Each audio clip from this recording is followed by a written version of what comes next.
Hello，今日咧就會同大家分享一下我嘅豐胸小心得。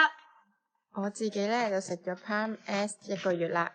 佢係嚟自日本嘅產品啦，佢係一隻豐胸啫喱嚟嘅，一盒咧佢係有14包裝嘅，係有2種口味，有芒果味同士多啤梨味，食落好似零食咁。而且非常之重要嘅係佢每一包只有3卡路里嘅啫，所以咧其實佢係唔會怕肥，而且咧係可以幫個胸補充到足夠嘅營養。我自己食咗1個月之後 feel 到個胸部係堅挺咗同埋飽滿咗，皮膚都好咗添。Palm S 嘅產品咧，其實萬寧已經有得賣㗎啦。如果有興趣了解更多嘅話，就留意以下嘅詳情啦。